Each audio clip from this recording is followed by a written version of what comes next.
भाई हो देखो ऊपर ऐसन तो होई एकरा नीचे कैसन। भाई हो देखो ऊपर ऐसन तो होई एकरा नीचे कैसन। हमारा बुझाला ई झकास हो।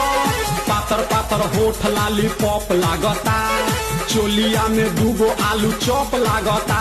आ एक नंबर माल जिला टॉप लागता, आ एक नंबर माल जिला टॉप लागता। आ पतली कमरिया लापालॉप लागता। भाई हो देखो ऊपर ऐसन तो होई एकरा नीचे कैसन। हमारा बुझाला ई झकास है।